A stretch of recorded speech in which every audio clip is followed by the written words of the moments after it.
Global Investing. Global Investing. Analysis and Opinion Home. Follow Global Investing. Picking and choosing African dollar debt. Reuters staff. October 4, 2013 12:15 UTC. Africa. Frontier Markets. Debt. Melissa Butler. Vertical Line White and Case. Alex Wansponek. Adil Kurtali. Kenya. Tanzania. Rwanda. The end of the era of cheap money need not spell disaster for African governments looking to raise money at affordable levels. While an eventual scaling back of the Fed's $85 billion bond buying program will spark a reshuffling in investors' portfolios, it will not shut African governments out of the international debt market altogether. But as investors adjust for a world with less stimulus, African governments will not be able to entice them with high yields alone, according to bankers meeting this week at a conference organized by Thomson Reuters News and Markets Information Service IFR. Alex Wansponek, head of CEDMEA debt origination at Bank of America Merrill Lynch, said, "We had a very frothy 4 to 5 months at the start of the year, but investors have become a lot pickier. Investors are increasingly looking at the economic fundamentals of countries before investing in African sovereign bonds." Continue reading. Vietnam stocks streak ahead in Asia. Carolyn Cohn. September 26, 2013 8:09 UTC. Frontier Markets. Vietnam. Mongolia Vertical Line Vietnam. Pakistan. Mongolia. Frontier Markets. Sri Lanka. Thailand. Philippines. Indonesia. Hookup for Vietnam Holding.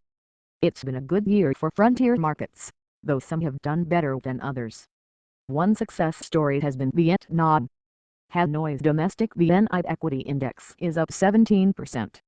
That compares well with stock markets in other Asian frontiers. Sri Lanka has gained only 3%.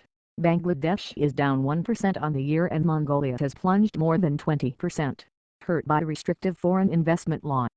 Vietnam has also done well compared with more developed Asian markets, many of which have suffered both from talk of federal tapering and from a slowdown in China.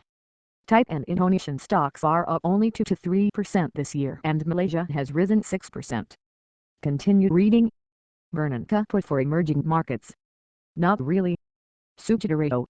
September 23, 2013 14:18 UTC. Asia Vertical Line Banks Vertical Line Bonds Vertical Line BRICS Vertical Line Central Bank Vertical Line Central Banks Vertical Line China Vertical Line Currencies Vertical Line Debt Vertical Line Economy Vertical Line Emerging Markets Vertical Line Equities Vertical Line Europe Vertical Line Federal Reserve Vertical Line Financial Markets Vertical Line Funds Vertical Line HSBC Global Asset Management Vertical Line India Vertical Line Ding Vertical Line Interest Rates Vertical Line Investment Vertical Line Investors Vertical Line Latin America Vertical Line Monetary Policy Vertical Line Russia Vertical Line Stocks Vertical Line Turkey Vertical Line United States. The Fed's unexpectedly dovish position last week has sparked a rally in emerging markets. Not only did the U.S. Central Bank's all-powerful boss Ben Bernanke keep his $85 billion money printing program in place, he also mentioned emerging markets in his post-meeting news conference, noting the potential impact of federal policy on the developing world. All that, along with the likelihood of the dovish Janet Yellen succeeding Bernanke, was described by Commerzbank analysts as a triple whammy for M. A positive triple whammy, presumably. Now it may be going too far to conclude there is some kind of Bernanke put for emerging markets of the sort the U.S. stock market is said to enjoy, the assumption, dating back to Alan Greenspan's days, that things can't go too wrong for markets because the federal boss will wade in with lower rates to right things. But the fact remains that global pressure on the Federal has been mounting to avoid any kind of violent disruption to the flow of cheap money. Remember the cacophony at this month's G20 summit. Second, the spike in U.S. yields may have been the main motivation for standing pat, but the Treasury sell-off was at least partly driven by emerging central banks which have needed to dip into their reserve stash to defend their own currencies.